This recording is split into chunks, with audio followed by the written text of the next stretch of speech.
Are you looking for the best collage glue for your art but aren't sure where to start? There's a lot of different glues and they all do very different things. Join me as I demystify the variety of glues and learn how to get the best results with each of them in your collage and creative projects.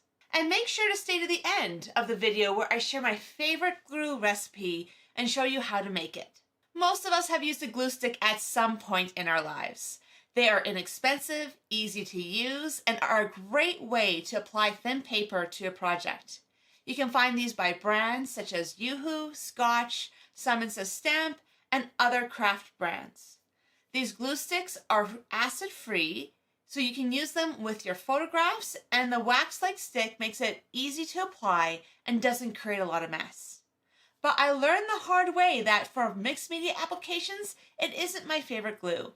If you plan to use wet mediums on top, like acrylic paint or wash down ink, the paper can start peeling off from the surface.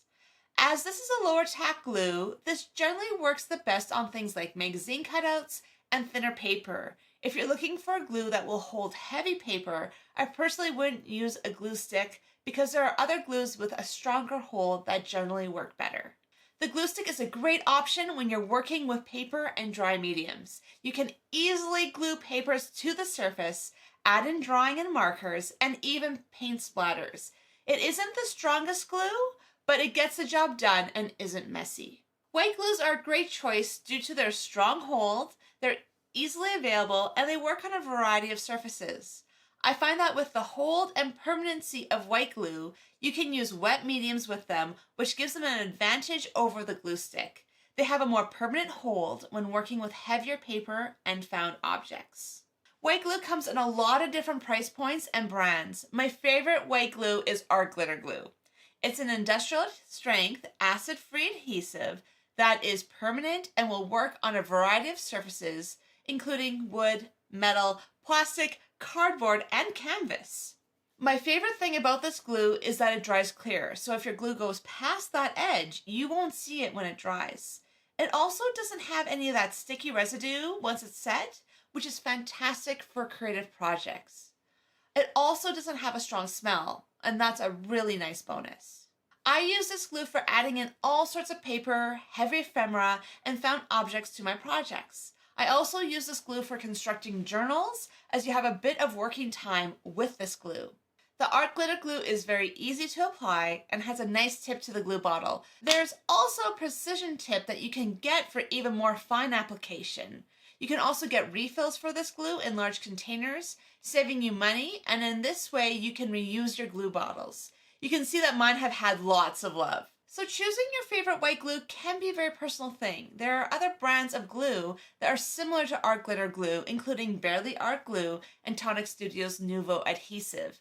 Having friends that have purchased all the white glues and tried them head to head, they still confirm that their favorite is the Art Glitter Glue. This glue isn't just great for art projects, but also works for other uses, like my husband's Warhammer miniatures.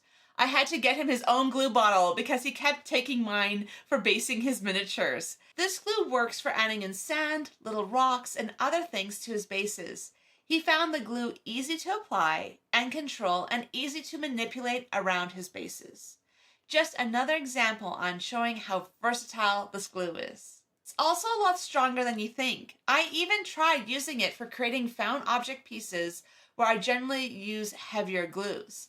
It took a lot longer to dry than other glues, but the pieces did stay in place once the glue fully dried. So before we get into art glues, thanks for watching so far, and please like and subscribe to my channel. Every time you like a video, it helps more people see it and helps my channel grow. So thank you so much for your support.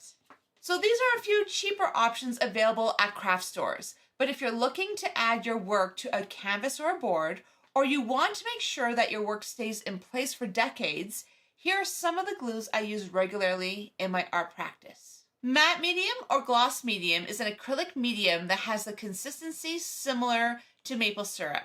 It is thin and can be easily spread with a brush. This glue is acid-free and archival and is also non-yellowing as it is a professional art medium. This is a great glue for collage projects. It works well for adding designer paper, collage papers, and heavy cardstock to projects. This is by far my favorite glue for adding napkins and tissue paper to projects. It has the hold that is needed, but without tearing or damaging the delicate materials.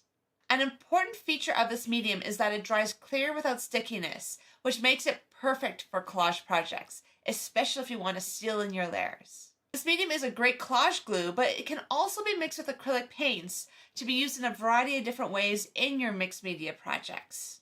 So what about Mod Podge? So many of you may have Mod Podge, and it will work similarly to matte medium.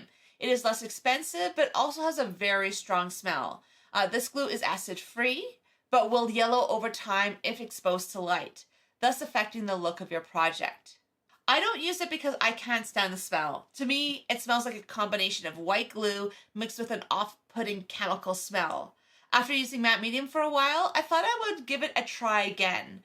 The smell was as strong as I remembered, and my husband asked me to start using the more expensive art mediums again because he found the smell so awful.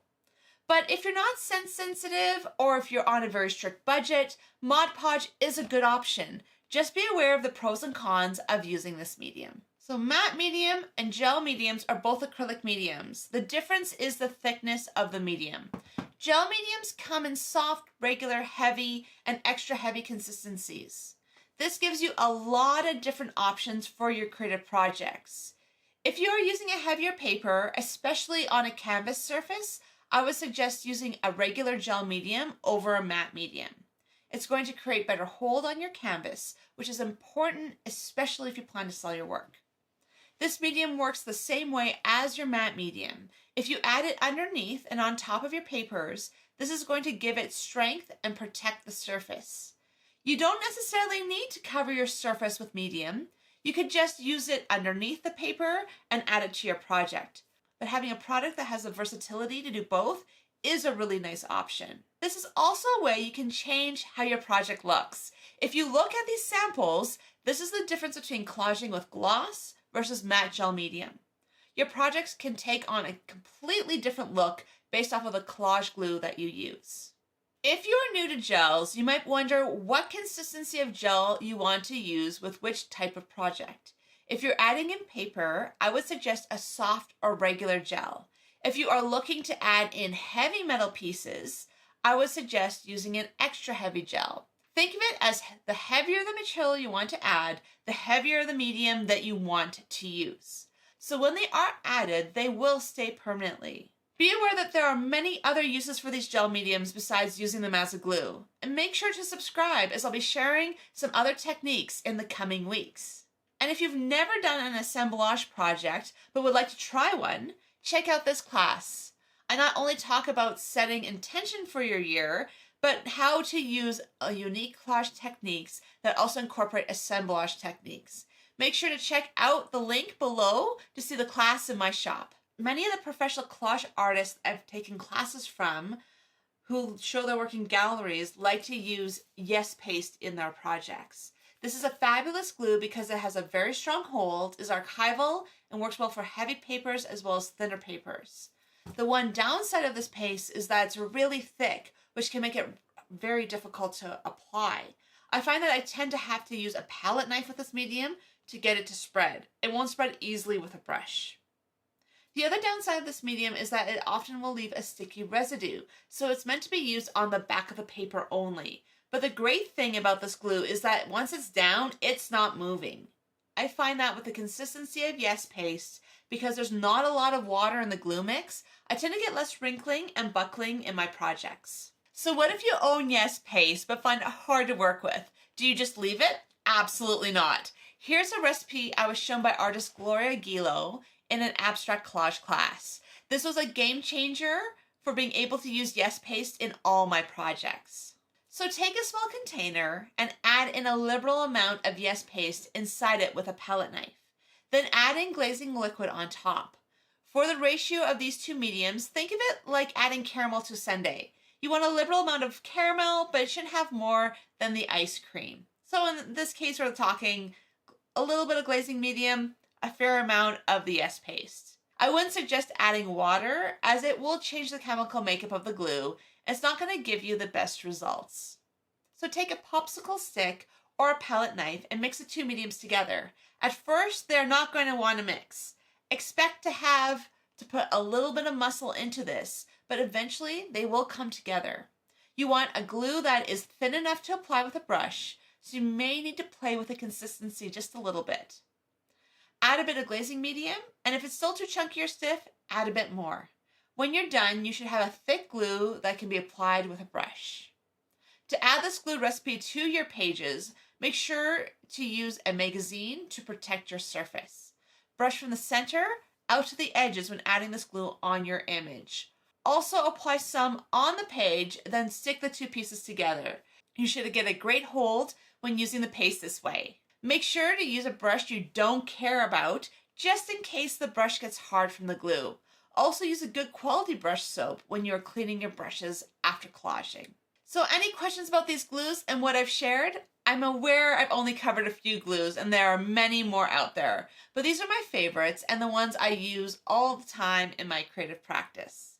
I'd love to know what your favorite glue is and how you use it. Please leave a comment below.